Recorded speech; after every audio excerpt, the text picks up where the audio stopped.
Hi, my name is Ovi Dariani. I'm the Senior Brand Manager for the EverQuest franchise. Welcome to the Roundtable. With me today is Rosie Rappaport, Senior Art Director for EverQuest Next Landmark. Hi. Today, we're a friendly bunch.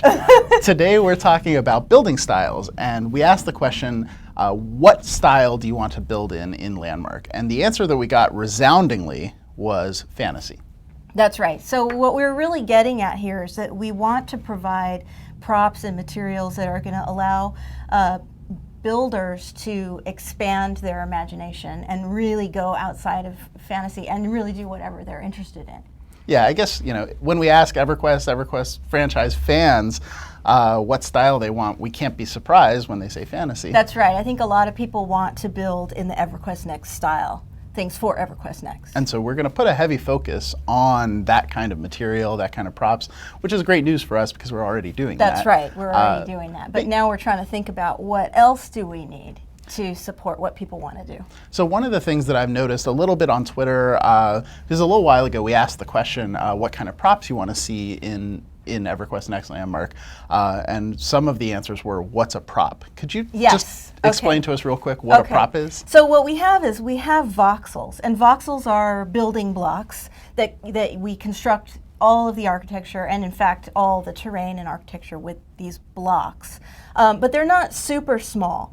And when we want to have something that doesn't adhere to the grid that the voxels are on, we're going to make props. And those props can go off the grid and they can be rotated and they can be placed anywhere you want them in any way that you want them. And so if you've played EverQuest or EverQuest 2, right, these are a lot like the housing items. That's right, yeah.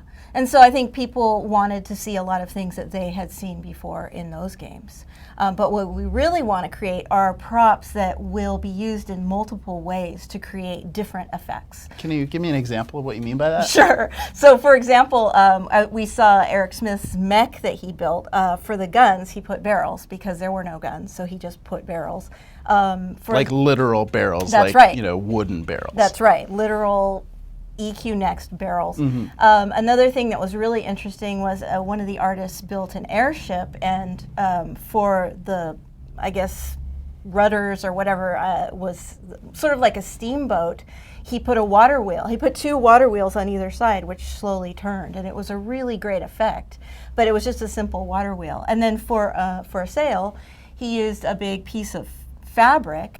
Yeah, and I think one of the things, when I go back and think about building games and building toys from even when I was a kid, you're always looking at the pieces that you have and trying to push the envelope of what they do. That's trying right. to make them do something that they weren't intended to do to be creative. That's right, and in a way your imagination is just filling in all the blanks for you. Yeah. And it works. In the end, I think the mech works. It's made out of all the materials and props that we already made, and it goes with everything else. Yeah, and so I think for you guys, what would be super helpful for us, we already asked what kind of props you wanted to see, and we got a lot of great suggestions for, lighting, housing type items, that sort of thing. But think about things you want to build, like the example of the airship or the mech, that might be really aided by having a few little props, like these sort of very flexible props. It could be a sail, it could be a sheet, it could be a curtain. What else can you think of that would work that way? That would be really helpful for us to hear as we're developing new props. That's right. So that's going to do it for us on the Roundtable this week. Thank you guys so much. Thank you, Rosie, for joining us. Thank you. And we'll see you next week.